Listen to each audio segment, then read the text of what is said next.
Béni soit le nom de l'Éternel. Alléluia. Amen. Si nous les chrétiens pouvions comprendre le privilège que nous avons, nous serions là en train de servir Dieu avec enthousiasme, avec détermination. Voilà, l'ignorance détruit le peuple de Dieu. Que Dieu nous fasse grâce. Seigneur, nous te disons merci. Merci pour ce moment, pour ce premier jour de célébration de la Pâque.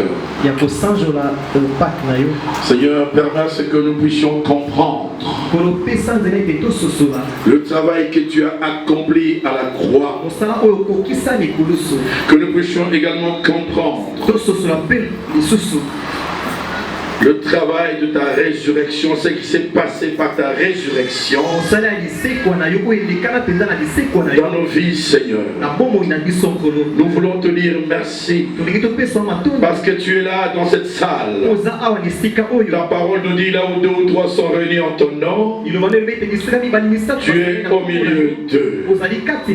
Merci, Seigneur, pour les richesses insoupçonnées qui sont cachées derrière derrière le travail que tu as accompli à la croix et derrière ta résurrection. Merci de bénir cette assemblée, Seigneur. Des hommes et des femmes que tu as attirés en ces lieux, qui sont venus en ces lieux pour t'entendre au travers de l'instrument que je suis. Et je te rends grâce parce que tu les as déjà bénis. Tu nous as bénis. Merci pour la puissance de ton esprit qui se déploie en ces lieux. Merci pour cette étendue où éclate ta gloire. Parce que là où il y a ta présence, c'est là où il y a la gloire. Nous sommes dans cette étendue où éclate ta gloire. Nous sommes dans cette étendue où éclate ta gloire. Et nous croyons déjà aux anges qui exercent leur ministère en notre faveur. Merci pour la vie que tu communiques à ton Père. Merci pour des guérisons, des délivrances que tu accordes à ton Père. Merci pour les bienfaits au Dieu de l'œuvre de la croix. Merci Seigneur. Merci Seigneur Jésus. Reçois nos acclamations, nos alléluia. Reçois nos acclamations, nos alléluia, nos amen. Acclame le Seigneur. Si tu pouvais réaliser le bienfait du salut acquis à la croix. Si tu pouvais prendre conscience, bien-aimé, des richesses que nous avons au travers du travail accompli à la croix par Jésus et de sa résurrection, tu serais en train de sauter, de chanter, de crier.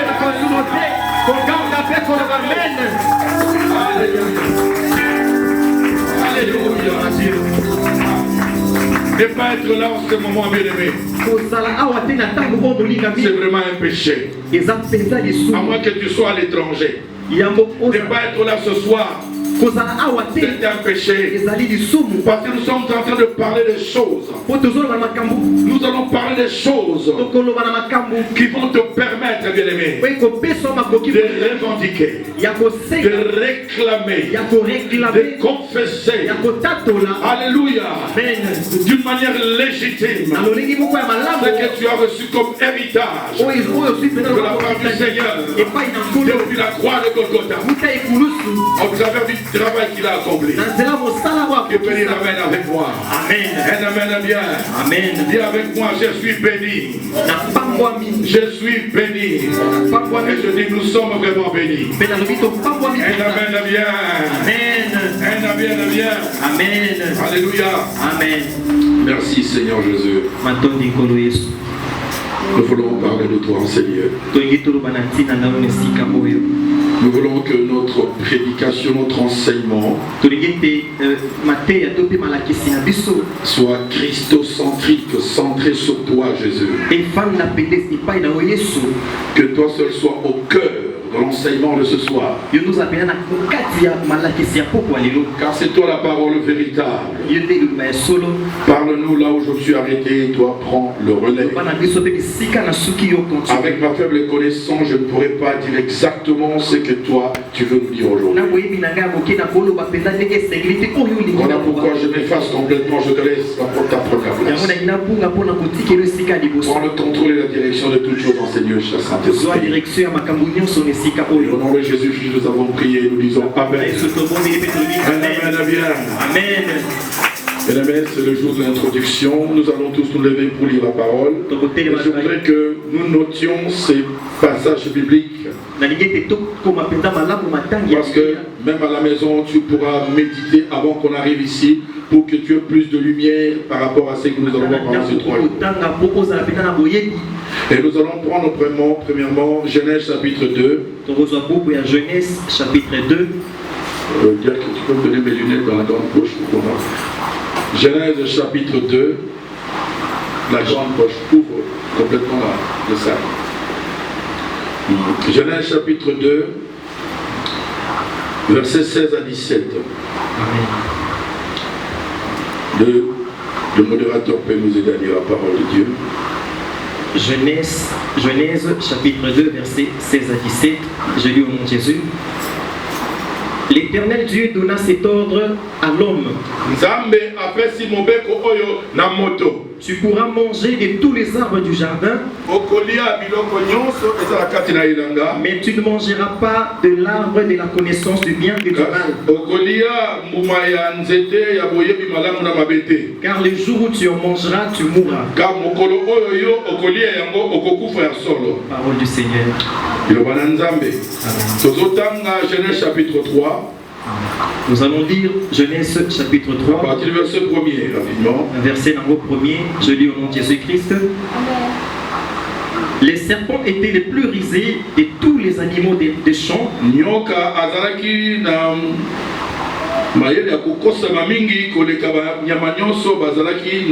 Que l'Éternel Dieu avait fait.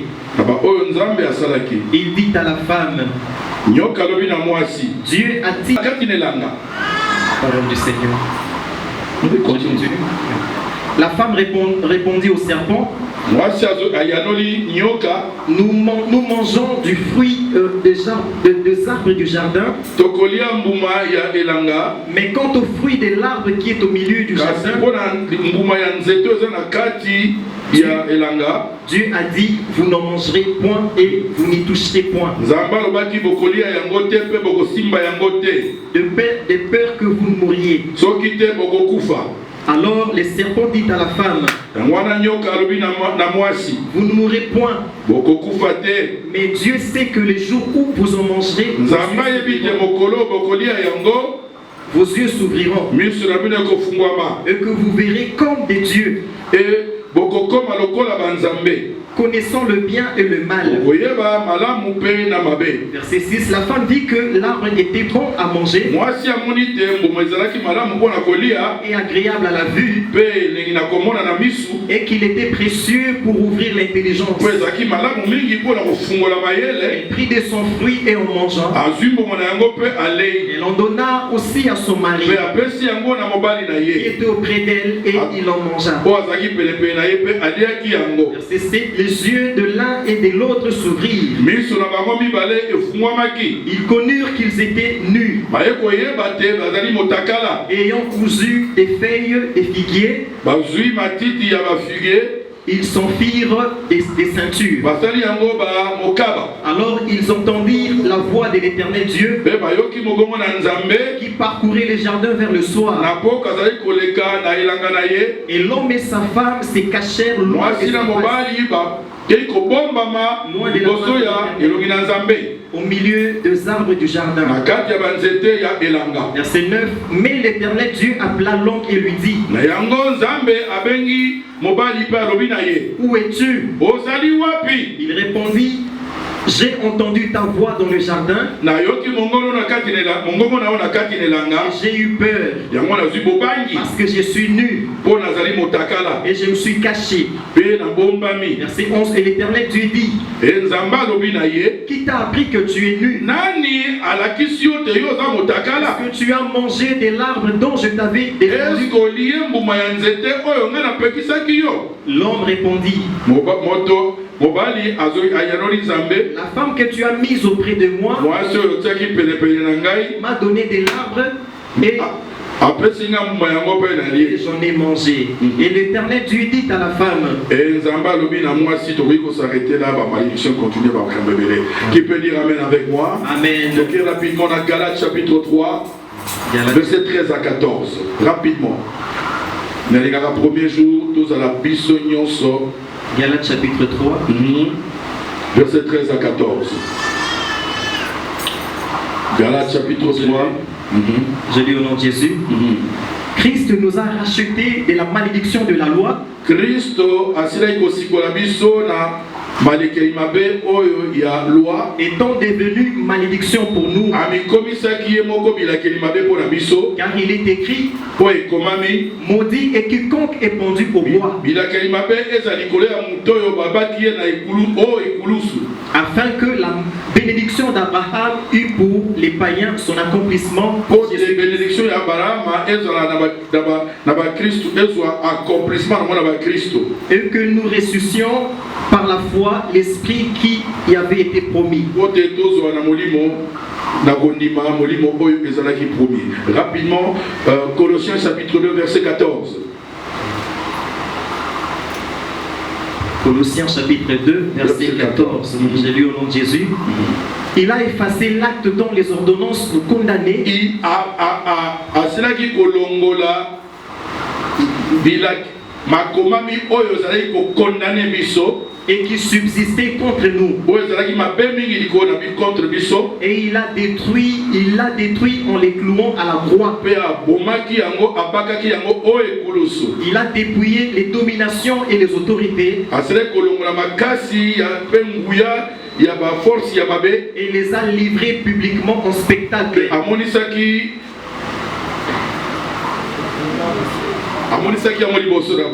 En triomphant d'elle par la croix. Amen. Amen. Est-ce qu'on peut acclamer le Seigneur? La Pâque. Et qu'est-ce que c'est la Pâque? Au travers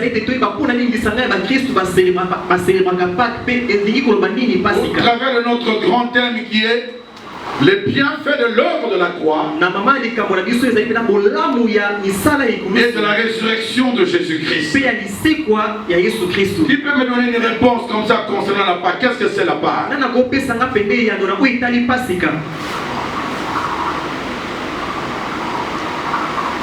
Oui, rapidement, donnez le micro, on va entendre. Qu'est-ce qu'elle a compris de la Pâque? Reste là où tu es. Oui. Nous voulons entendre la compréhension qu'elle a de la Pâque.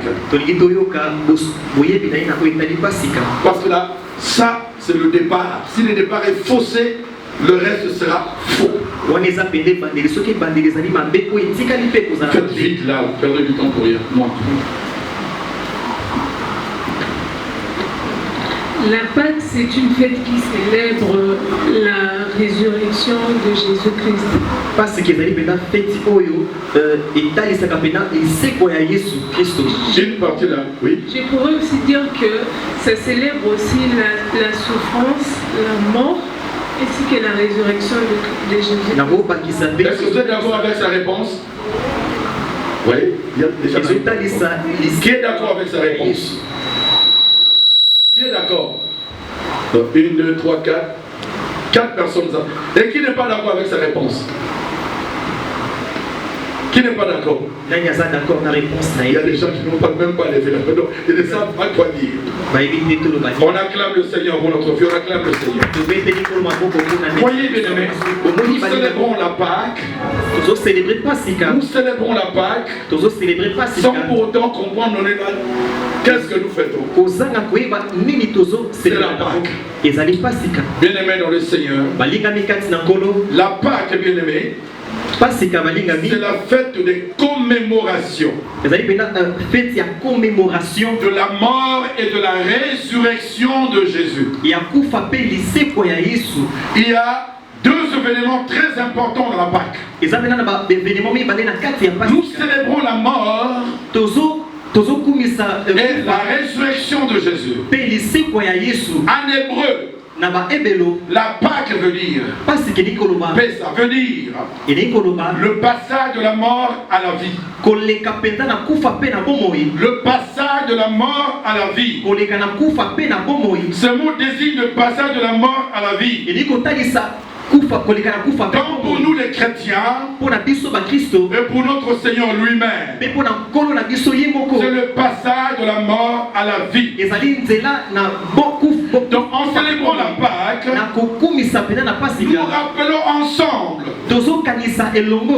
les souvenirs aussi différents l'un de l'autre de la mort et de la résurrection de Jésus. Et ces deux souvenirs, bien aimés, ces deux actes sont intimement liés. On ne peut pas parler de la mort de Jésus sans parler de sa résurrection. Comme on ne peut pas parler de la résurrection de Jésus sans parler de sa mort. Alléluia. Amen. Il est venu dans ce monde. Il a vécu dans ce monde. Il est mort, cloué au bois, et il est ressuscité par la puissante main de l'Éternel. Donc nous célébrons, bien-aimés. Vous savez, avant, bien-aimés, on célébrait seulement la Pâque. Mais avec l'évolution, pour distinguer ces deux événements par rapport à leur date d'anniversaire, nous célébrons d'abord la Pâque de la crucifixion. Et après, c'est la Pâque de la résurrection. Lorsqu'on parle de la Pâque, il y a deux choses: la crucifixion et la résurrection. Qui peut dire amen avec moi? Amen. Un amen bien. Amen. Le lien est très étroit entre les souffrances expiatoires de Christ et la joie du salut, et également l'espérance de la vie éternelle. C'est-à-dire, lorsque nous fêtons, nous devons avoir à l'idée les souffrances de Christ à la croix, le travail accompli par le Christ à la croix. Et en même temps, quand nous avons le souvenir de souffrance de Christ à la croix, nous devons nous réjouir également de la joie du salut au travers de la croix. Lorsque nous réjouissons de la joie du salut, nous devons être heureux de l'espérance de la vie éternelle. Qui peut dire amen avec moi? Amen. Il y a trois choses, bien aimés, à retenir dans la crucifixion et dans la résurrection de Jésus. Il y a bien aimé dans le Seigneur le souffrance expiatoire. Tout ce qu'il a enduré à la croix pour nous. La passion de Christ est tellement difficile à voir. Ça fait tellement mal. Nous avons un sentiment mitigeux. De souffrance et de bonheur, de joie. Lorsqu'on regarde la souffrance de Christ, on pleure, on frémit, c'est tellement douloureux. Et en même temps, bien aimé, il y a la joie du salut. Il fallait qu'il meure, il fallait qu'il souffre pour que nous soyons sauvés. Donc il y a d'une part la souffrance dans le cœur de voir le Christ mourir de cette façon. Mais d'un côté il y a la joie parce qu'il faut qu'il meure pour que nous soyons sauvés. Il y a la joie du salut et l'espérance de la vie éternelle, l'espérance de la résurrection. Qui peut dire amen avec moi? Amen. Je sais aujourd'hui que celui qui devait venir, il va. Et quand il est venu, il a souffert. Il a souffert pour que moi je sois en bonne santé. Voilà pourquoi la Bible dit, par les maîtrissures de Jésus, par les souffrances de Jésus, par les stigmates de ses souffrances, nous nous sommes guéris. Nous nous sommes guéris. Au salut, ce qu'il a souffert, ce qu'il a enduré, nous avons la guérison, nous avons la santé. Qui peut dire amen avec moi? Nous avons la délivrance. Qui peut dire amen avec moi? Un amen bien. Un amen bien. Amen. Vos amens sont trop pauvres là. Un amen bien. Alléluia. Amen. Alléluia. Amen. Au travers de ce qu'il a enduré, par sa souffrance, oh, j'ai la guérison. Alléluia. Amen. Ça c'est un héritage. Alléluia. Amen. Ça c'est un héritage. Parce qu'il me dit par ses meurtrissures je suis guéri. C'est-à-dire je sais que je peux être malade. Je sais qu'une partie de mon corps peut souffrir. Mais lorsque je prends conscience et lorsque j'ai la connaissance de mon héritage, qui est sa parole, qui me dit par ses meurtrissures je suis guéri. Qu'est-ce que moi je vais faire? Je vais tellement revendiquer déclarer, réclamer ma guérison au travers de ces merveilleux. Tu peux dire amen avec moi. Amen. Un amen est bien. Amen. Un amen est très bien. Amen. Bien aimé. Un héritier tant qu'il est enfant. Un héritier tant qu'il n'a pas conscience des richesses que son père lui a léguées, bien aimé dans le Seigneur. Tant qu'il n'a pas connaissance de bien de son père, les gens vont commencer à jouer avec lui. Alléluia. Les gens vont commencer à jouer avec ses richesses. Les gens vont le trouver comme une proie facile pour dilapider tout ce qu'il a. Et je veux dire à quelqu'un, tant que tu n'auras pas conscience de l'héritage que tu as au travers de la souffrance de Jésus, quand tu n'auras pas conscience, bien-aimé, au travers de ce que Christ a accompli à la croix pour toi, tu continueras à croupir dans la misère. Alléluia. Amen. Alléluia. Amen. Amen. Parce que Christ a accompli à la croix. Par le travail que Christ a accompli à la croix, l'œuvre de la croix et la résurrection de Jésus sont des bases sur lesquelles tu peux réclamer, tu peux revendiquer d'une manière légitime les droits qui sont les tiens au nom de Jésus-Christ. Au nom de Jésus-Christ. Alléluia. Alléluia. La base de ta résurrection, la base de ta guérison, la base de ta délivrance, la base de tes richesses se trouve dans la souffrance de Christ et dans la résurrection de Christ. Un amen avec moi. Amen. Un amen bien. Un amen bien.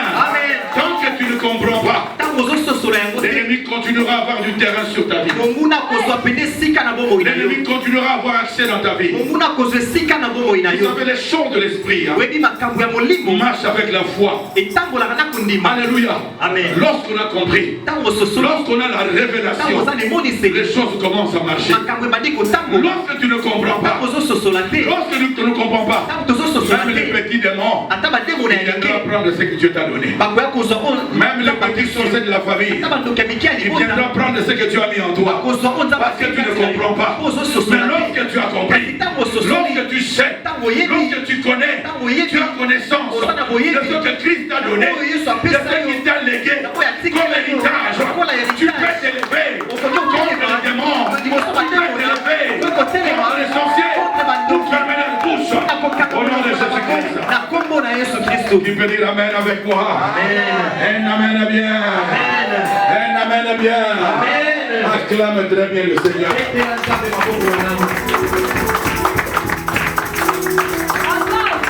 Alléluia.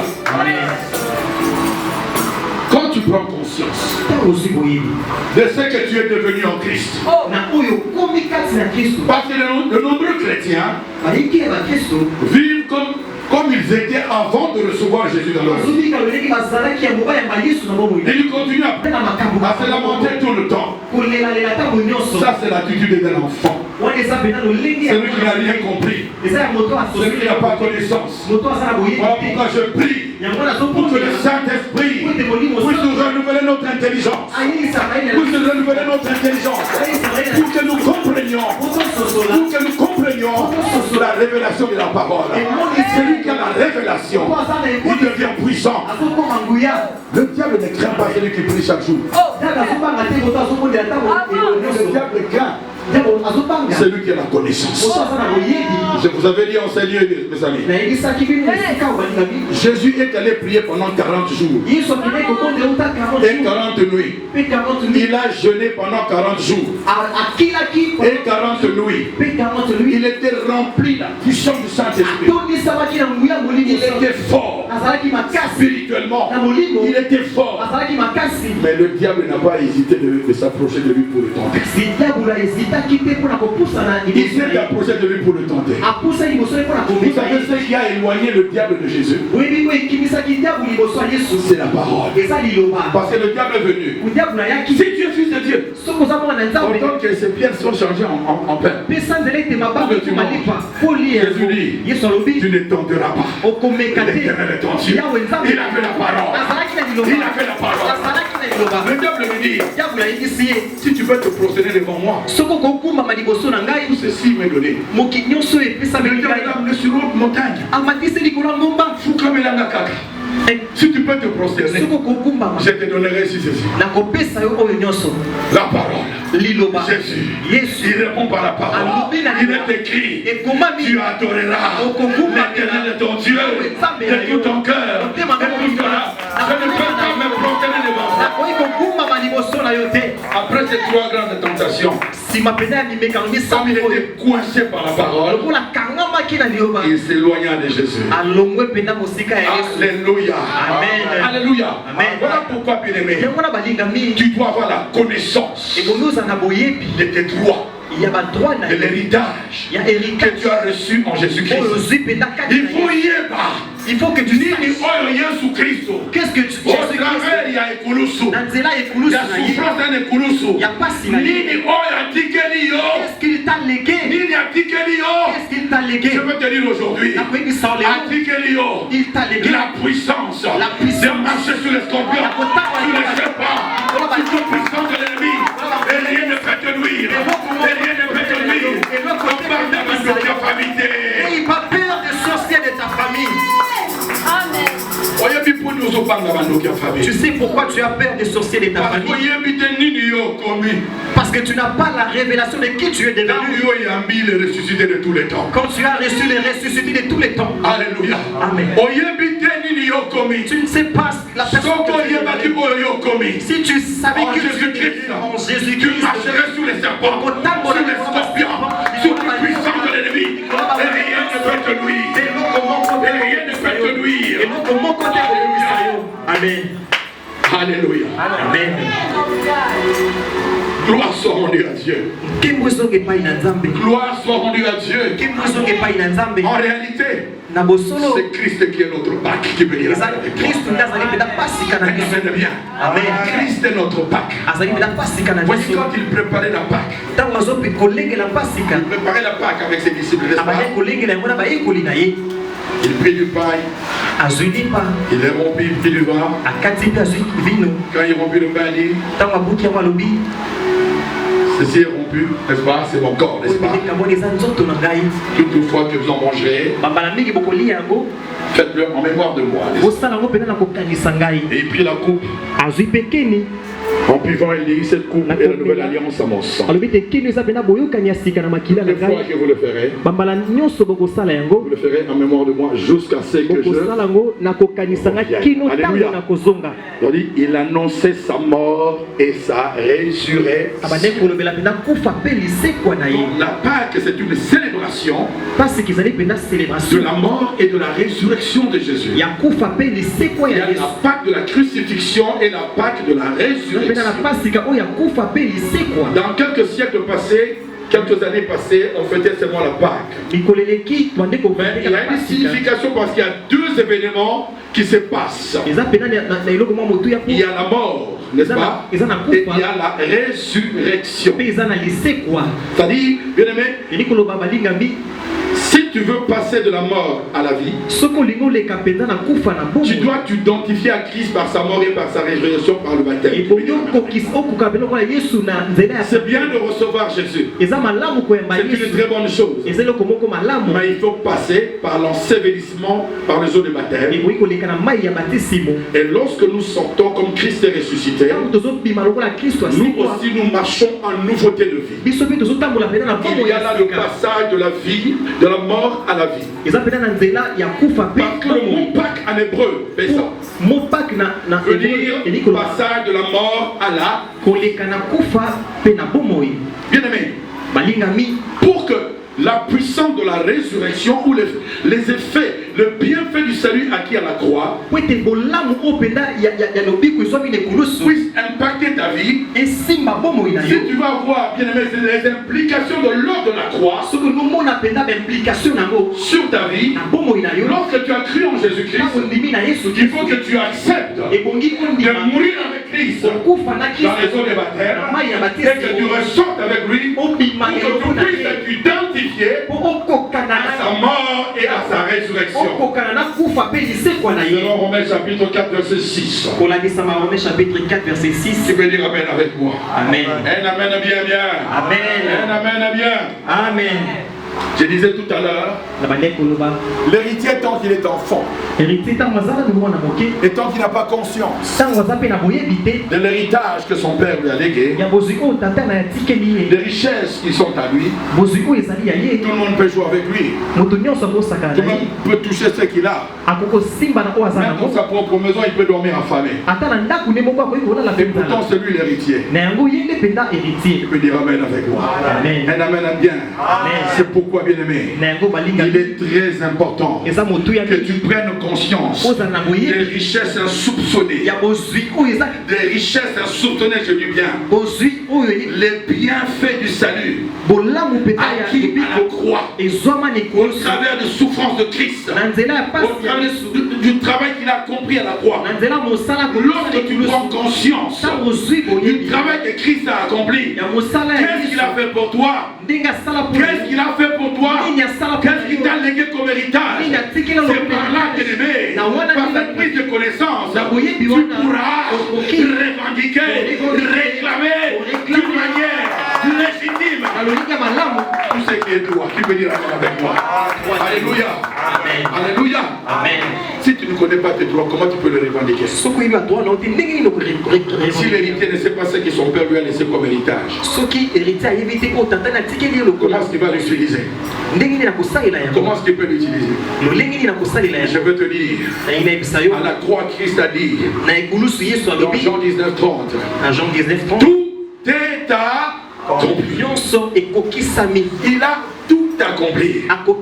Je parle de l'œuvre de la croix. L'œuvre de ce que Christ a accompli à la croix. Je ne parle pas des œuvres, mais je parle de l'œuvre. C'est l'ensemble de tout ce que Christ a accompli en ta faveur, en ma faveur. C'est de ça que je parle. Lorsque tu prends connaissance de tout ce que Christ a accompli à ta part, c'est comme ça que tu pourras réclamer, revendiquer, déclarer avec efficacité, d'une manière légitime, ce qui est de droit. Alléluia. Les chrétiens continuent à souffrir parce qu'il n'a pas connaissance de ce qu'il est devenu en Christ. De quel héritage Christ lui a donné. Qui peut dire amen avec moi? Un amen est bien. Un amen est très très bien. Nous acclamons le Seigneur.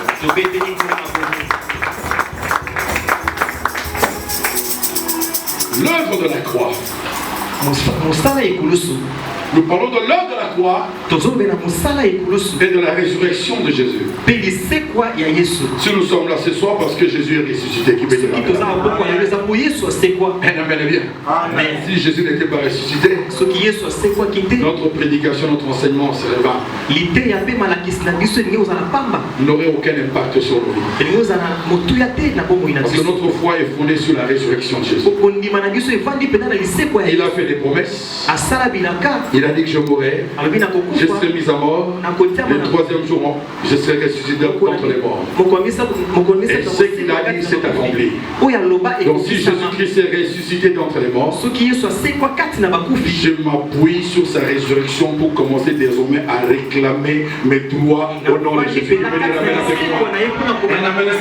Pour réclamer, pour prendre possession de mon héritage. Parce qu'il a accompli des des tonnes et des tonnes de choses pour toi et moi. Et tout ce que Christ a dit dans sa parole, je m'approprie de ça.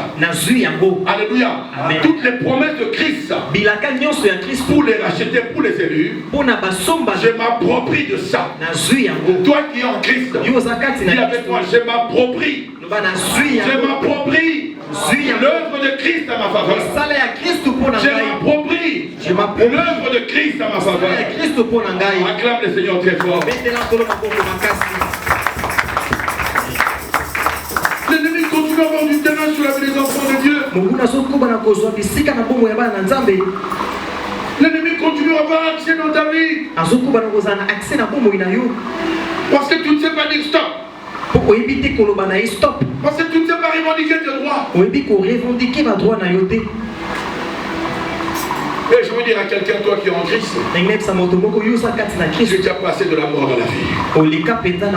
Alléluia. L'ennemi est en train de te condamner encore sur les choses passées.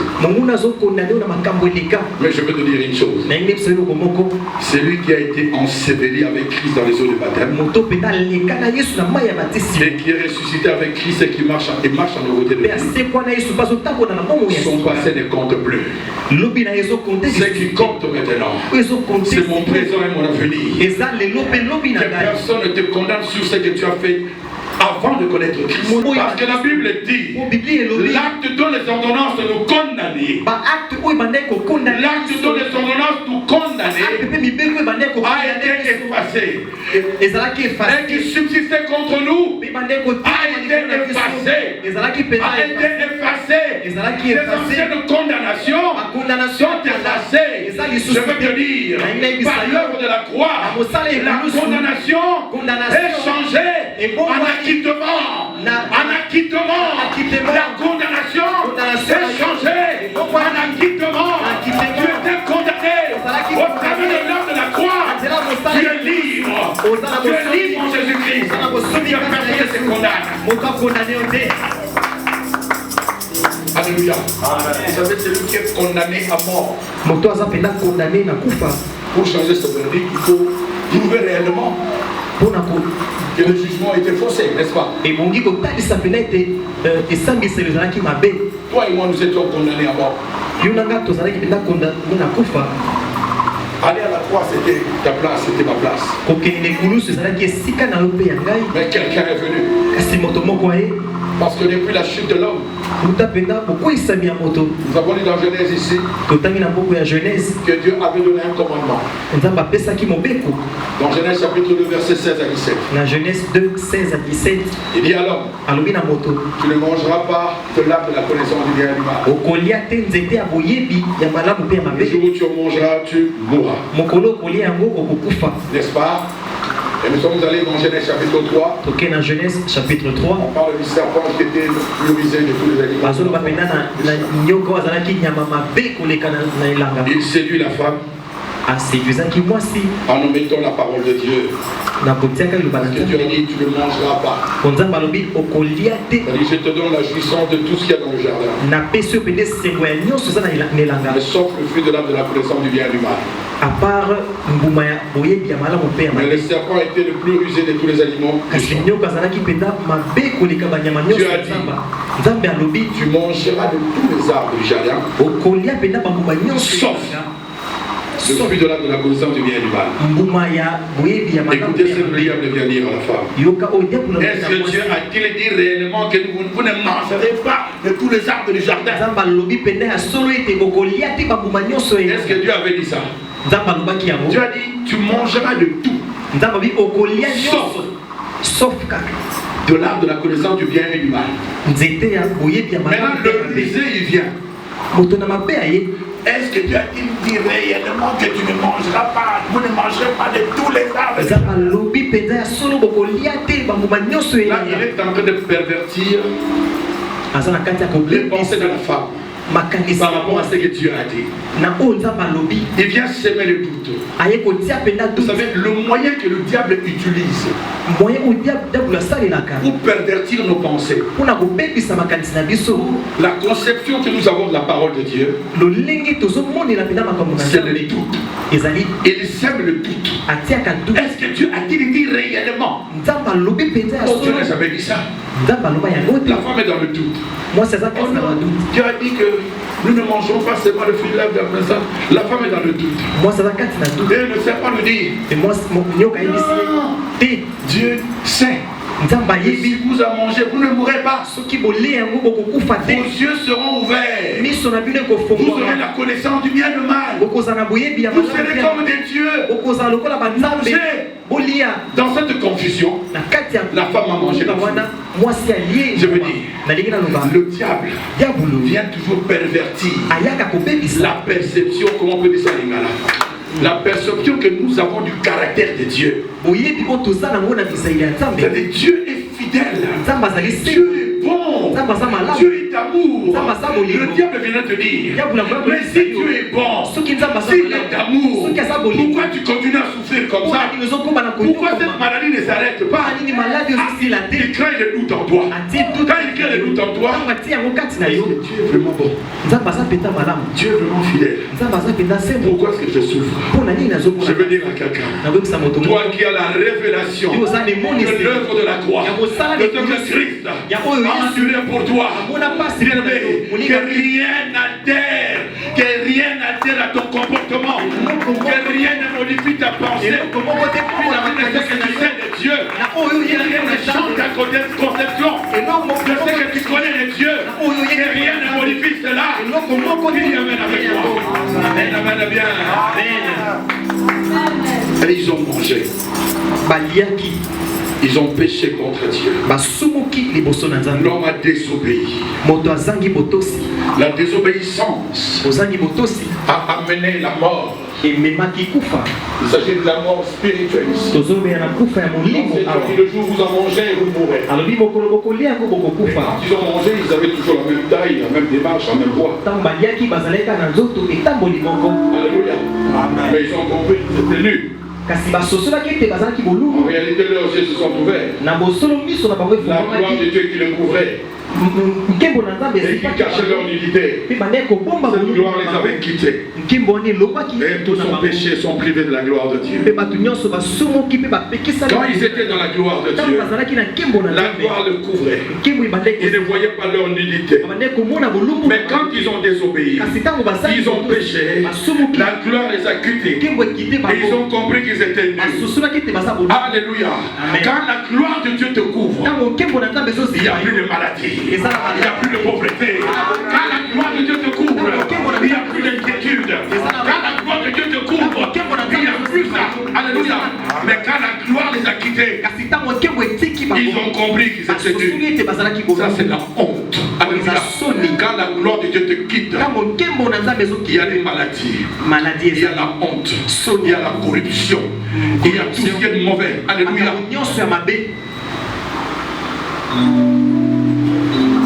Les hommes ont cherché par tous les moyens possibles de revenir à Dieu, ils n'ont pas trouvé le moyen. Après le péché d'Adam et Ève, l'homme s'est séparé de Dieu. Les hommes ont cherché par tous les moyens comment se réconcilier avec Dieu. Ils n'y arrivaient pas. Ils ont essayé par les prophètes. Ils ne sont pas arrivés. Ils ont cherché par tous les moyens. Ils ne sont pas arrivés. Alléluia.